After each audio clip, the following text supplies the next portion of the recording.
여러분 시청자 여러분 안녕하십니까. 차안전의 도론도담 시간입니다.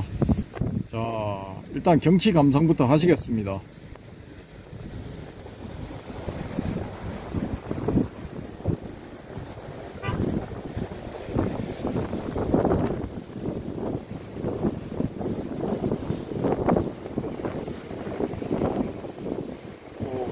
역광이 되어서 뭐 좀 잘 안 보일 것 같기도 합니다. 저기 빨간 등대가 있는데, 빨간 등대, 빨간 등대. 여기 있네, 여기. 실물로 보시면은 참 괜찮은데, 화면으로 보니까 역광 때문에 조금 그런 것 같습니다. 해가 지금 지고 있는 쪽이라 가지고 서등이 햇살이 저쪽이고 있어서 조금 그렇습니다. 관상되니까 일단 뭐 제대로 가도록 하려고 있습니다. 네, 영도 동삼중리의 바닷가가 되겠습니다. 자, 오, 앞차 나갔네요. 우리 차 앞으로 조금 당길까요?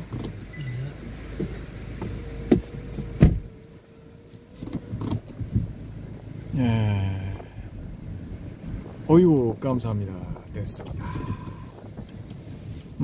오늘의 주제는 경어선사 열반을 얻었을까가 되겠습니다. 자, 우리 해오롬님, 이 한국 불교, 한국 선불교죠. 선불교의 건세 중흥조라고 일컬어지는 경허 성우선사, 이분은 열반을 얻었을까요? 네. 열반을 얻었어요? 네. 정말입니까? 저는 그렇게 보입니다. 좋아. 그러면 여기서 이제 다음 질문. 그러면은 경허 스님이 얻은 열반은 어떤 것입니까? 잘 모릅니다. 자, 다음 질문. 경허 스님이 얻은 열반은 석가모니 부다가 얻은 열반하고 같습니까? 같습니다. 아, 똑같다고요? 네. 오, 좀 의외네요. 왜냐하면은 제가 이제 이 초기불교 선불교 이 책을 쓰고 난 다음에 어느 스님한테서 전화가 왔어요. 그래서 이분이 이제 그때는 이제 아주 유명한 분이야.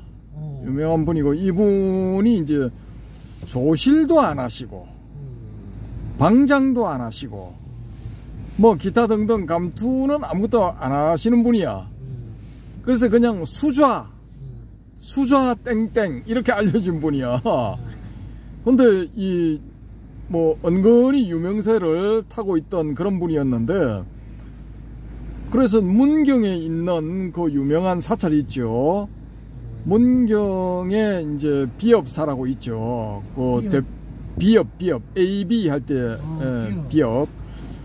그 비업사에 계시던 분이었는데 전화가 왔어요. 그래서 이제 뭐 이런 이야기 저런 이야기를 좀 이제 통화상으로는 이제 길다고 할 정도로 좀 이야기를 나눴는데, 이분이 하시는 말씀이 당신이 그래 낸 책을 잘 봤다. 좀 이렇게 감명 깊게 봤다. 여러 가지 뭐 느끼는 점이 있었다. 그런데 내가 한 가지 궁금한 점이 있어서 이제 질문을 하겠다. 이렇게 말씀을 하시면서, 이 반야심경의 마지막에 나오는 그 열반을 얻었다라는 그런 표현이 있죠, 그죠? 반야심경 맨 마지막에 가면 열반을 얻잖아요. 구경열반이잖아요, 구경열반. 예. 그때의 그 열반하고 이 석가모니 부의 열반이 같냐 다르냐, 이 질문을 하시더라고요. 그거 제가 뭐라고 했겠습니까? 니 바보. 왜 니 바보라고 해야 되죠? 묻는 니 바보. 그러면 우리 회원님이 그 질문을 받으면 그 니 바보 말고 그러면 같다 아니다 요걸 가지고 이제 답변을 하면은 같다고 하시겠습니까? 다르다고 하시겠습니까? 같다고 하겠습니다. 저도 똑같이 이야기를 했거든요. 같습니다 이렇게 하니까 이분이 자기는 이제 다르게 본다라고 말씀을 하셔요. 그래서 다른 견해로 보는데 본인이 봤을 때는 대성불교에서 말하는 열반하고 이 소승불교 혹은 초기불교에서 말하는 열반하고는 다르다라는 거예요. 뉘앙스가 살짝 다르다. 자기는 다르다고 보는데 같다라고 하니까 좀 의외다 라는 그런 말씀을 하시더라고요. 그래서 이제 제가 그 말씀에 이제 다시 이 설명을 좀 덧붙였는데 뭐라고 했겠습니까? 모릅니다. 그건 본인이 더 잘 알겠죠. 알 수가 없죠, 그죠? 그렇죠. 개인의 견해니까 순전히 개인적인 거니까. 그래서 제가 뭐라고 말씀을 드렸냐면은 그렇게 보실 수도 있다. 있는데 만약에 그렇게 보게 되면은 이 석가모니 불의 불교하고 선불교의 불교하고 다른 게 된다. 다른 종교가 돼버린다 이거는. 그래서 이제 이 소위 말하는 현재 한국에 있는 초기 불교도들의 이야기하는 선불교는 불교가 아니다. 선불교는 조도일 뿐이다. 조사들의 도일 뿐이다. 라는 그런 이야기가 성립하게 된다. 그런 빌미를 주게 된다. 그렇기 때문에 그런 그 미묘한 그런 차이는 접어두고 일단은 같다고 이야기하는 게 옳은 것 같습니다. 이렇게 말씀을 드렸거든요. 근데 그분도 그것도 뭐 일리가 있는 이야기인데 우리는 이제 본질적인 측면에서 논해야 되지 않겠느냐라고 이런 말씀을 하시고 한번 이제 놀러 오라고 말씀을 하셔요. 그래 거기는 이제 일반인들의 출입이 금지되어 있는데 앞에 그 통제소가 있는데 통제소에서 그 자기가 오라고 했다. 그 이제 그 아무개 스님이요 이렇게 오라고 하셔서 이제 왔다라고 하면은 무사 통과가 될 테니까 그렇게 했어도 안 되면은 이제 거기서 전화를 하면 된다 이렇게 말씀을 하셔요. 그리고 자기 직통 전화번호를 말씀을 해주셔. 근데 어쨌든 간에 그래서 이제 제가 그 뒤에 한번 가봐야 되겠다. 거기는 안 가봤거든요, 제가. 그래서 한번 가봐야 되겠다 하고 이제 그 저를 찾아봤어. 찾아보니까 저 같은 뚜벅이가 갈 수 있는 데가 아니야. 이 자차가 없으면 못 가. 예. 그래서 뭐 버스가 뭐 어쩌고 저쩌고 있기는 있던데 그렇게 해가지고는 하루 안에 갔다 올 수가 없어. 1박 2일을 최소 1박 2일을 잡아야 돼.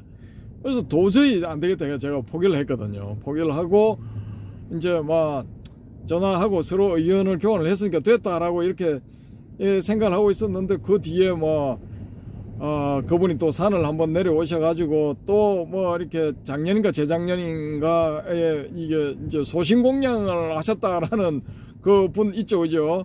그분하고 또 그분이 먼저 찾아가서 이 스님을 만나고 또 이제 산을 내려오셔가지고 또 뭐 서울에도 한번 오시고 뭐 이렇게 저렇게 하시더라고요. 그때 저는 속으로 저분이 저 산문을 내려오시면 안 되는데 하고 말았거든요.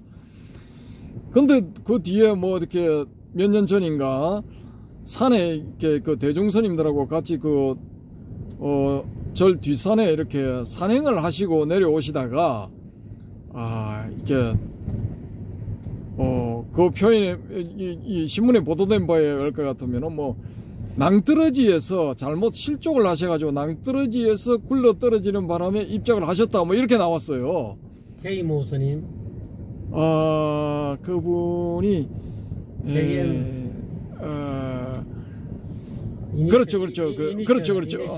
그렇죠. JM이죠. 그러면은 뭐 아실 분은 다 아시겠네. 그분인데 어쨌든 이제 뭐 한번 만나서 이런저런 이야기를 뭐 나누면은 뭐 좀 뜻깊겠다 뭐 이렇게 생각을 했는데 그분이 또 조계사도 오시더라고요. 서울 오신 김에 뭐 조계사도 한번 구경을 하시고 뭐 들러시고 뭐 이렇게 하셨다는데 그거는 뭐 특수한 목적을 가지고 오신 거기 때문에 제가 가서 뭐 끼어들 그런 자리가 아니더라고요, 보니까.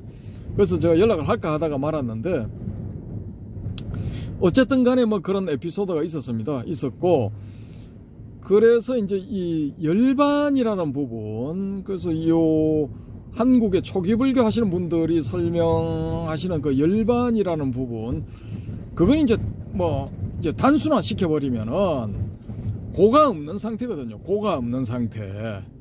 고가 없는 상태인데 그 고가 없는 상태를 과연 열반이라 할 수 있을까? 저는 좀 의문을 가져요. 거기에. 우리 저 해오름님은 고가 없는 상태를 열반이라고 생각하십니까? 그렇다고 봐야죠. 오. 좀 더 뭐 열반의 범위를 이렇게 많이 확장 안 시키고 예. 이렇게 본다면은 그것도 열반이라고 봐야죠. 그럼 우리 저 해오름님은 대성불교 열반경을 한번 보셨나요? 모르겠습니다. 봤는지 안 봤는지 기억이 안 납니다. 한번 슬쩍 본 것 같기도 하고 안 본 것 같기도 하고 기억력이 이제 옛날 같지 않았어요. 열반을 봤는 것 같기도 하고 안 봤는 것 같기도 모르겠네. 그래 그 열반경에 나오는 그 열반의 특징이 있잖아요. 네 글자로 되는. 열반의 특징을 뭐 상랑가정? 그렇죠. 그럼 대성불교 열반은 상랑가정이야. 그 특징이. 그냥 고가 없는 상태가 아니라니까. 그럼 그 두 열반을 동치를 시킬 수가 있습니까? 동치시킬 수가 있죠. 어떻게 시킬 겁니까? 그 이제 특히 이제 아 부분이 문제 아닙니까, 그죠? 뭐 그런 것도 있고 이쪽은 그냥 고가 없는 상태라고 하지만은 대성불교의 열반은 락이 있잖아, 락이. 예, 즐거움이 있잖아. 고가 없으면 당연히 그게 즐거운 거죠. 아, 그래요. 근데 이 부파불교의 논사들이 해놓은 거 보면은 또 그걸 또 홈받아서 또 파는가 봐. 이게 홈을 파는 거야. 이게 고가 없는 상태하고 그 넘어서서 즐거움이 있는 상태하고는 이건 엄연히 다르다. 이게 갈라놨어. 예. 세세하게 나눠놨어. 머리카락 홈 파듯이 머리카락에 이제 빨이 니빠나 숫따라 새기는 거야. 그런 식으로 나눠놨어요. 그러니까 이걸 같다고도 할 수도 없고 다르다고 할 수도 없는 거야. 입장이 참 난처한 거야. 다르다고 하면은 대성불교와 조기불교는 다른 종교가 돼버리는 거야. 그러니까 말 그대로 대성불교의 경전을 만든, 특히 대성의 열반경을 만든 이 한 사람이 있다 하면은 이 X는 뭐가 되느냐 하면은 또 다른 붓다가 되는 거야. 석가모니 불이 아닌 다른 붓다가 되는 거예요. 그러면은 이렇게 나가면은 화엄경을 만든 붓다 혹은 붓다들, 또 이 반야경을 만든 붓다들 혹은 붓다, 뭐 이런 사람들이 많이 생기는 거죠. 그러니까 이렇게 보면은 또 이제 대성불교 정신에는 맞아. 대성불교는 다불다보살이잖아요. 부처도 많고 보살도 많은 거야. 근데 초기불교는 석가모니 불 딱 한 분밖에 안 계시잖아, 붓다는. 그렇죠, 그죠? 그래서 요런 이제 이거 어떻게 할 수 없는 이런 점들이 있어요. 있기 때문에 이제 제가 이 열반을, 경허선사는 과연 열반을 하셨을까? 열반을 하셨다면은 이거 초기불교의 열반을 하신 것인가? 단순히 고가 없는 상태에 도달한 것인가? 아니면은 상락아정, 대성불교 열반경에서 말하는 상락아정의 상태에 들어가신 것인가? 뭐 요런 측면에서 제가 이제 질문을 한번 던져본 겁니다. 사실 이거 좀 우리가 심각하게 검토해 봐야 될 그런 부분이거든요. 어떻게 생각하십니까? 저는 뭐 이렇게 생각합니다. 제 뭐 개인적인 내피셜이고 생각인데, 초기불교에서 이야기하고 있는 그런 고가 없는 상태, 그것이 내나 상락아정의 경지인데, 그 초기불교에서는 상락아정이라는 용어를 안 썼잖아요. 예. 그러니까 이제 고가 없는 상태, 이제 뭐 니르바나를 정득했다라고 했는데, 그렇게 한 사람들이 이제 어쨌든 초기불교 경전 내지는 초기불교 수행을 통해서 아라한과를 얻었단 말이에요. 얻어가지고 혼자 이렇게 자수용 범락을 누리면서 혼자만의 세계에서 내가 그것도 석가모니 붙였는데 자수용 범락이라 했잖아요. 범락. 상락아정, 락자라 뜻을 이 괴로움이 없기 때문에 범락을 얻었다고 이렇게 이제 대성불교에서는 좀 더 풀어서 해석한 것이 아닌가. 초기불교는 뭐 석가모니 부처님은 500나안이고 석가모니 부처님은 부처다 이렇게 해서 불과 아라는 이렇게 초기불교에서는 구분시키듯이 이렇게 불은 석가모니 불 혼자뿐이고 그 외에는 소기 불교에서는 불이 없다라고 이야기하지만은 그것도 제가 보고는 그거는 부처다, 아란이다, 이거는 용어 개념이다는 뜻이죠. 아란의 경지나 부처의 경지나 다 나는 동일하다고 보는데, 단지 부처는 500나안의 스승이기 때문에 좀 존경하는 차원에서 불이라 썼고, 제자 서가모니 부처님 제자 500나안은 제자이기 때문에 500 아란의 경지 가서 500나안이라 했지만은, 제가 보고는 실질적으로는 똑같은 경지인데 그렇게 한 건데,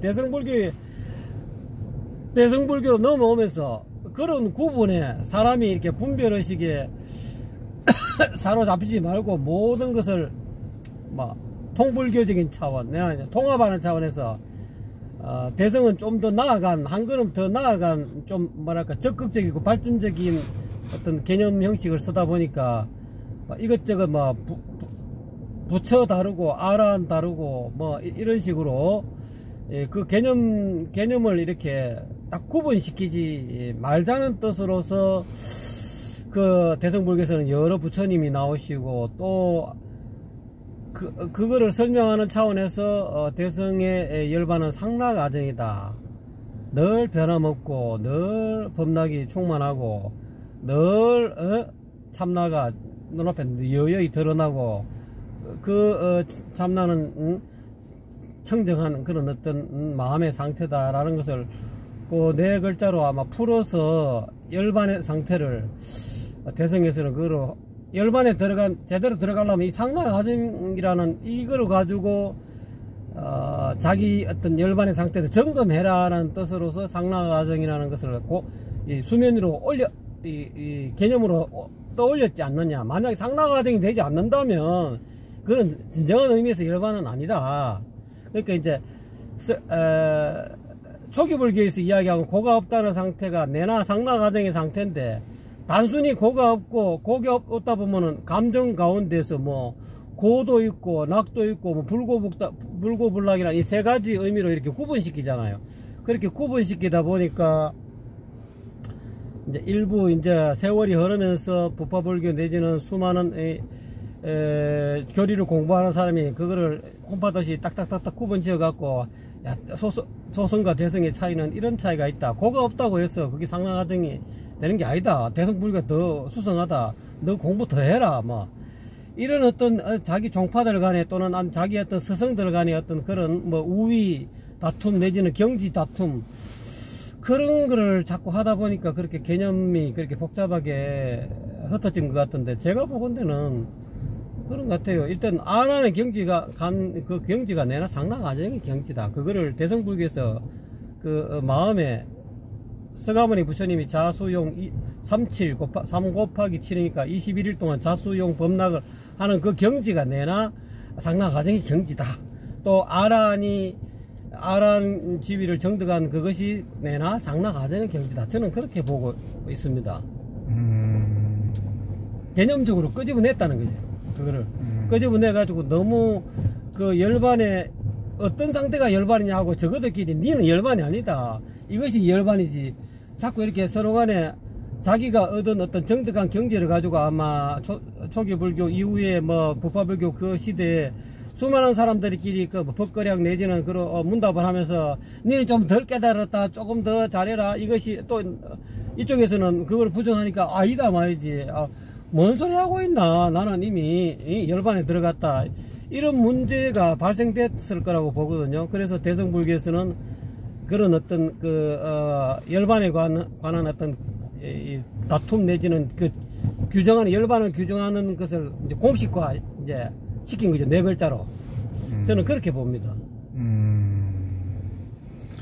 그러니까 이거 뭐 손등이나 손바닥이나 뭐 엎어치나 매치나 뭐 그런 말씀인 것 같기도 한데, 예, 보는 각도에 따라서 이제 다르게 보인다, 뭐 그런 말씀입니까? 그거를 이제 어떻게 보면은 이 초기 불교에서는 어떻게 보면은 그 열반의 경지를 정확하게 언어로 상세하게 이렇게 규정화를 안 시켰잖아요. 예. 단지 이게 뭐 사성제를 이야기하고 연기를 이야기하면서 무명을 제거해서 그야말로 고진멸도 가운데 고를 제거해서 멸의 경지에 갔다. 멸이 내나 열반이니까 그 경지에 갔다라고 해서 그래서 어쨌든 간에 이런 어떤 수행을 통해서 열반에 가자. 이제 그런 뜻으로 했는데 막상 이제 그 이후에 서가모니 부처님 열반에 드시고 그 이후에 제자들이 나오면서 그 깨달은 그 경지를 가지고 조금 이렇게 서로 간에 왈가왈부가 있었지 않느냐. 그래서 대성불교의 뭐 용수라든지 걸출한 대성불교의 그런 논사 내지는 그런 조사들이 나오면서 이제 그런 열반을 얻은 사람은 상나가정에 이런 어떤 네 가지 덕을 전부 다 갖출 수밖에 없다. 이것이 안 갖춰지고 안 갖춰지면 그런 진정한 의미에서 열반의 경지에 들어갔다 할 수 없다 하는 그거를 이렇게 드러낸 것 같아요. 수면위로 열반의 어떤 속성을 우리가 수박 맛을 이야기하라 하면은 수박을 먹은 사람만이 수박 맛을 알 수가 있지만은 그 수박 맛을 이제 언어적으로 표현한 거다. 열반의 맛이 이런 맛이다 하고 언어적으로 표현해 놓으면서 그 이후에 불법을 공부하는 사람들이 자기가 깨친 바를 한번 그 상나가정이라는 그 어떤 그 열반의 맛에 범나게 비추어서 한번 반추해봐라. 과연 너의 열반의 경지가 항상 하냐, 늘 눈앞에 여여히 드러나느냐, 그리고 늘 이게 범락이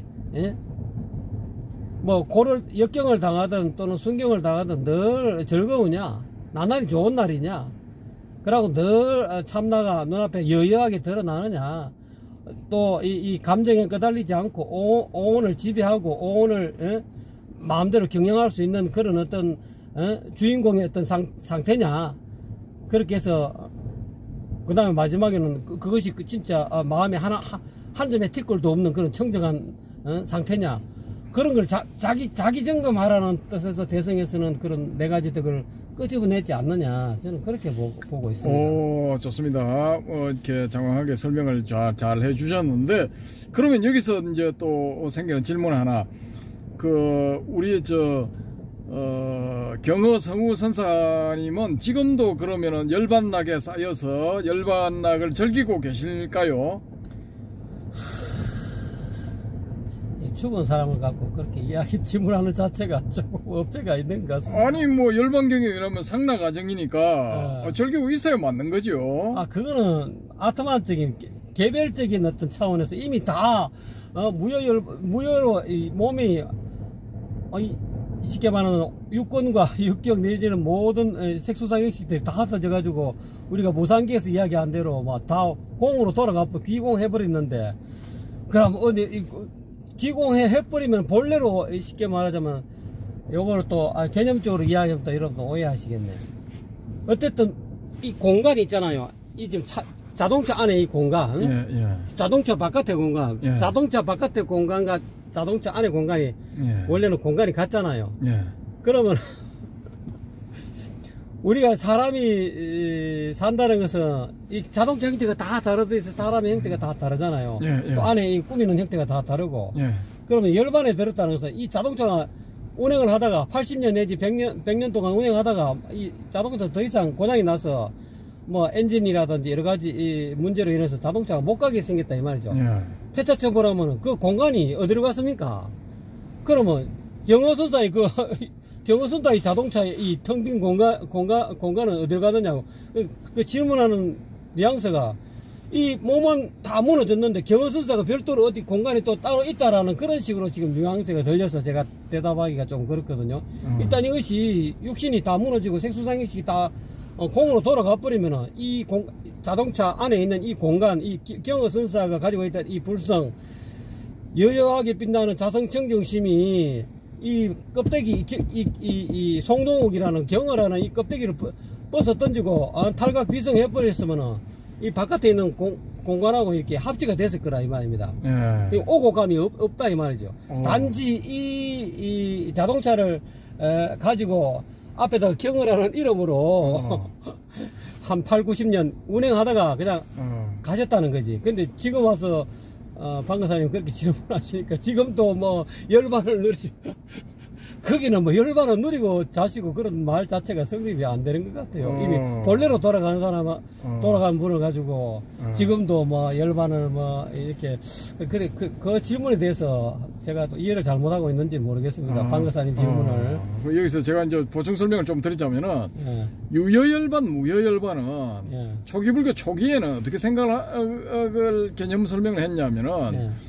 유여열반은 이 몸을 가진 상태에서 열반에 도달한 것, 그러니까 붓다와 아라한들 이런 케이스가 유여열반이고 무여열반은 단적으로 말해서 사망하고 난 뒤에는 남은 게 없다 이거죠. 육신조차 이제 남아있지 않다 해서 무여열반이라고 표현을 했거든요.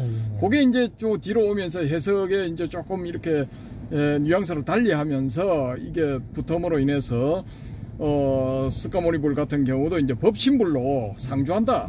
그게 나오는 게 이제 법화경이잖아요. 무시 이래로 있어 왔지만은 중생들을 가르치기 위해서 생로병사를 보여준 것이다. 소위 말하는 구원실성에 붙다가 그 법신불에 나오는 거잖아요. 그죠? 자, 그러면은 우리가 여기서 아에 대해서 또 다른 해석을 한번 시도해 볼 수 있다라는 겁니다. 우리 그 바람의 금객님이 누누이 말씀하셨듯이 이제 아라는 건 없다. 참나가 됐든 진화가 됐든 뭐라고 하든 간에 그런 건 없다. 근데 우리 좀 전에 우리 해오롬님이 설명하신 거 자동차 안의 공간과 바깥의 공간 이거 이렇게 말씀을 하셨는데 그게 소위 말하는 이제 말을 싹 바꿔버리면은 범하이려하고 똑같아요 설명이. 그러니까. 예. 그래서 그 범하이려적인 설명이다 하면은 또 초기불교 하시는 분들은 무슨 힌두교 거를 갖다 붙이느냐 하는데 요걸 이 종교 발달사를 공부를 좀 하셔야 돼. 그런 분들은. 그 범하일려라는 개념이 원래 범하일려라는 개념이 있고 붓다가 나와가지고 그 범하일려 개념을 깨었다 이게 아니에요. 제대로 좀 이렇게 공부를 착 해보시면은 붓다가 나오기 이전의 그 브라흐만 교에서는 그 종교의 바라문들은 범하일려를 외칠 필요가 없어. 범하일려가 자기들만 되면 되는 거야. 자기들은 바라문 범신 범천 브라흐만하고 자기 이 브라흐만의 대변자 자기가 죽으면 브라흐만이 되고 뭐 이건 괜찮아. 근데 범하일려라고 이렇게 해버리면은 자기들이 멸시하고 경멸하는 그 수드라 밑에 있는 그 불가촉 천민과 같은 아주 낮은 그런 그 계급의 거의 짐승 취급하는 그런 존재들도 결국은 범하일려가 된다는 거야. 예. 그렇기 때문에 이런 개념은 붓다 이전에는 생겨날 수가 없어. 붓다가 출세했을 때 그때 이제 자유사상가들, 그 소위 육사외도라고 불리는 자유사상가들이 있었잖아요. 그 외에도 보면은 뭐 90몇 종이니 혹은 뭐 수백 종이니 이런 가르침이 있었다는 기록이 있어. 그러니까 그런 자유사상가들이 나와가지고 새로운 어떤 활로를 열고 그러니까 이 바라문교가 망하기 일보 직전까지 몰리면서 자기들도 이 사상적인 변신을 꾀해야 되는데 그 중에서 불교의 이론이 가장 발달해 있으니까 거기서 이렇게 자기들한테 도움되는 걸 가져온 게 그게 범하일려의 사상이다라고 저는 그렇게 봅니다. 그리고 우파니샤드 같은 것도 스카모니 이전에는 우파니샤드 사상이 없었어요. 그거는 그 인도에서 델리대에서 석사 박사 하면서 10수년 동안 그 분야를 판 그 조박이 다 그거는 자기 맨 처음에 이거 귀국해가지고 경서문에서 200권인가 300권 처음 저서를 낼 때 그 안에 자세하게 다 나와 있어요. 그 야주냐 발카라는 어떤 우파니샤드의 대표적인 인물이 이 불교 이전의 인물이면은 초기 불교의 어떤 전적들에 이게 등장을 해야 돼요. 이 인물이 육사외도로 기타 등등 외도들도 다 인물 이름들이 나오는데 이 이름은 안 나와 거기에. 그러면은 이거는 불교 이후의 인물이지 이전의 인물이 아닌 거야. 우파니샤드라는 게 무릎과 무릎을 맞대고 철학적인 토론을 한다 그런 건데 철학적인 토론, 영적인 토론을 할 필요가 없어. 걔네들은 그냥 신에게 제사를 지내고 신의 대변자로서 이 인민들을 지배하는 그런 위치면은 최고지. 뭐하러 범하 이려내고 우파니샤드 할 필요가 뭐 있어요. 신에게 공물 드리는 그런 제사 지내는 그런 내용만 잘잘 외워가지고 지 아들들한테 그 내용만 외우게 해가지고 세습적으로 자기의 지위를 물려주기만 하면 그걸로 오케이지. 거기서 세상 사람들을 깨어나게 할 필요가 뭐가 있냐 이거지. 철학적인 대화를 하게 되면은 거기에 참여를 해가지고 수행을 하는 사람의 영적인 그런 깨우침이 있게 되고 거기에 따라서 이게 사람이 상승을 하게 된다고요. 몸에서 빛이 난다든지 아니면은 어떤 아우라가 다르다든지 그런 게 이제 불보살의 뒤에 후광이나 몸 뒤에 나타나는 빛이라든지 아니면 머리 뒷부분에 나타나는 빛 그런 걸로 다 표현이 되어 있잖아요. 그죠? 그러니까 이게 전혀 그런 걸 초기 바라문교들은 그런 걸 할 필요가 없어. 우파니샤드 할 필요도 없고, 요 버마이리어 사상을 전개할 필요도 없는 거예요. 예. 전변설 이런 거 할 필요도 없어. 전변설을 인정을 하게 되면은 저 천박한 불가촉 천민들도 다 브라만에서 나온 게 되기 때문에 결국은 동등하다는 거잖아요. 본질적으로는 같다는 거잖아. 그런 걸 걔들이 할 필요가 없는 거지. 근데 걸마들이 불교 외에 자이나교라든지 기타 등등 다른 신흥 자유 사상들에 밀려가지고 코너에 밀려가지고 찌그러들기 일보 직전에 탈출하는 활로로서 그걸 다 나온 거라고 저는 그렇게 봅니다. 그렇게 해서 걔들도 지금 이제 살아남아 있잖아요. 예. 인도에서는 최대 종교로 살아남아 있지. 한 10억 명 이상이 지금 믿고 있잖아요. 인도에 가면 거의 다 힌두교지. 거기 인구가 지금 14억을 돌파했다 그러거든요. 공식적으로. 아무튼 그렇게 되어 있는데 이게 또 재밌는 게 뭐냐 하면은 제가 80년도 이제 초반에 그 대학 다닐 때는 이게 누구더라? 그 이름을 제가 저자 이름을 까먹었는데 댄싱 우리 마스터즈라는 그 영어 원제목의 어느 저자가 책을 쓴 게 있어요. 댄싱 우리 마스터즈. 춤추는 물리 이 사부들 이런 의미거든요. 그죠? 이게 그 물리학자들 중에 깊이 들어간 사람은 불교의 선사하고 비슷한 소리를 하더라 이거예요. 혹은 대승불교의 경전에 적혀 있는 것과 비슷한 소리를 하더라 이 말이지. 그래서 이제 이게 지금 그 이후로 벌써 80년 초반이니까 지금 한 40년 흘렀잖아요. 그죠? 40년 흐르면서 양자역학의 눈부신 발전이 있었어. 그래서 최근에 올라온 따끈따끈한 소식은 뭐냐 하면은 우리가 한 7, 80년 혹은 100년 가까이 문제를 삼은 게 뭐냐 하면은 과연 우리 눈에 보이는 게 저게 입자인가 파동인가, 본질적으로 입자인가 파동인가 이걸 가지고 문제를 좀 삼았거든요. 문제를 삼아가지고 열심히 연구들을 해왔는데 통상 우리가 알고 있던 입자라는 게 사실은 파동적인 성질도 가지고 있더라. 그 본질 밑으로 들어가니까 쪼개고 들어가 보니까 이게 파동의 성질도 갖고 있더라. 이게 밝혀졌잖아요. 우리가 보는 이제 태양에서 나오는 빛 알갱이, 저 빛 알갱이도 사실은 파동적인 성질도 있더라라는 거죠. 보기에 따라서 입자가 되었다가 파동이 되었다가 하더라라는 거예요. 근데 지금 어디까지 갔느냐? 모 연구소의 연구에 의할 것 같으면은 우리가 입자라고 생각하고 있는 것들, 이제 그게 이제 원자를 쪼개 보니까 원자 안에 가운데에 이제 양성자가 있고 그 주변에 또 중성자가 또 몇 개가 붙어 있고 그런데 몇 개가 붙어 있느냐, 하나 붙어 있냐, 두 개 붙어 있냐에 따라서 입자의 성질이 달라진다. 그런 식으로 쭉 이렇게 진행이 되다가 그걸 또 쪼개 보니까 쿼크라는 게 있더라. 업 쿼크, 다운 쿼크가 이게 몇 개가 붙어 있느냐에 따라 성질이 또 달라지더라.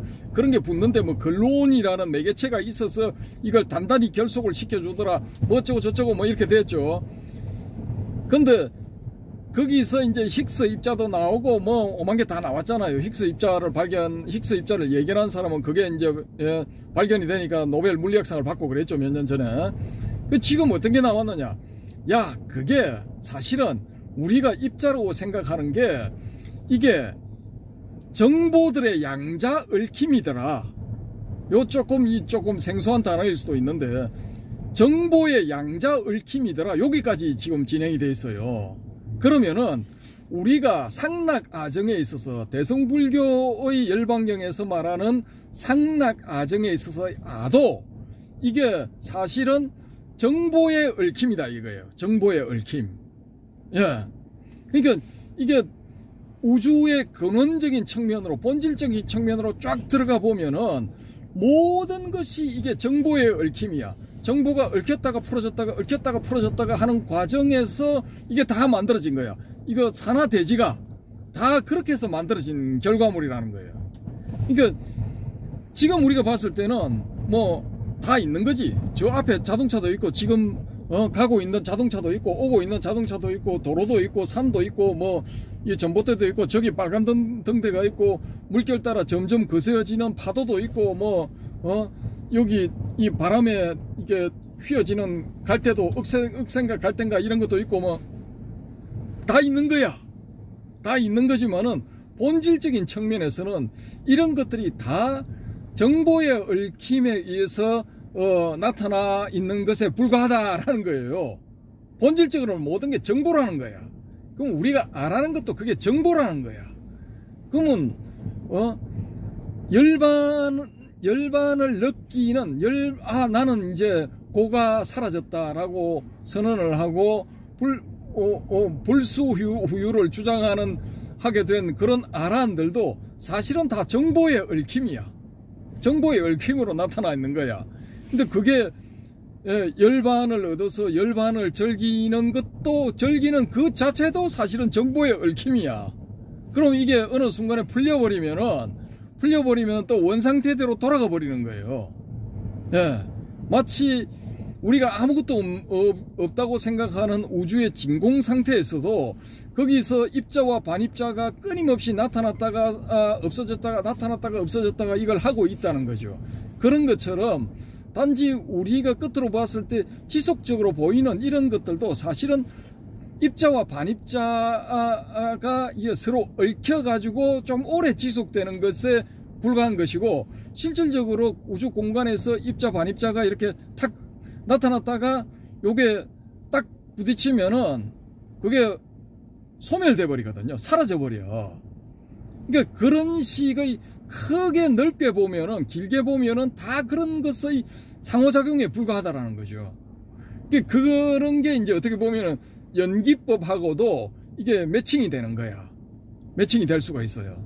그러니까 물리의 소위 말하는 아원자 세계의 물리학, 입자 물리학 계열에서는 점점 이 불교에서 설명하고 있는 어떤 것들에 점점 가까이 오고 있어요. 이렇게 본다면은 이제 유식에서 말하는 소위 아뢰아식 혹은 종자식도 이게 부드럽게 설명이 되는 거야. 그 정보가 이제 전달이 되는 거예요. 정보가 얽혀 있는 상태에서 풀리지를 않고, 얽혀 있는 상태에서 이 정보가 전달이 되어서 다음의 그 정보를 토대로 다음의 후속신이 만들어지는 거예요. 그럼 일종의 윤회에 대해서 설명을 할 수가 있는 거죠. 아주 부드럽게 설명이 되는 거야. 무아이기 때문에 윤회합니다라는 개소리 안 해도 되는 거야. 정보의 전달이라고 해버리면 부드럽게 이게 스무스하게 아주 멋지게 설명이 딱 돼버려요. 지금 여기까지 입자 물리학은 지금 오고 있다는 거야. 그러면은 우리가 깨달음이라고 하는 것도 소위 말하는 이런 정보의 얽힘 현상에 대해서 이걸 알아차린 것이지 않을까라고 우리가 한번 이제 가정을 해볼 수가 있는 거예요.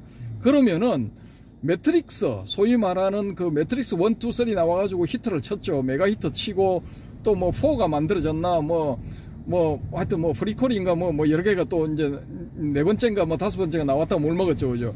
근데 어찌됐건 간에 1편, 2편, 3편은 아주 재밌게 봤어요. 재밌게 봤는데 거기를 보면은 이 네오와 모피어스와 트리니티가 이 전자의 세계로 컴퓨터가 만들어 놓은 가상 세계로 이렇게 들어가잖아요. 근데 가상 세계에 들어가는 네오, 모피어스, 트리니티가 그 트리니티를 감시하고 모니터링을 하고 있는 어떤 실제 존재가 있어, 인간이. 그 인간은 모니터를 보고 있는데 그 모니터에 나오는 게 뭐냐 하면은 어떤 숫자의 흐름이잖아요. 세로로 흘러내려가는 그 녹색 숫자들.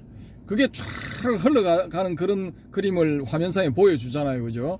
근데 그게 이제 하나의 우리가 이제 정보라고 가정을 해보자라는 거지. 소위 말하는 정보의 양자적 얽힘으로 나타난다고 할 때의 그 정보라고 가정을 해보면은 그 정보들이 매트릭스는 행렬이잖아요. 그죠?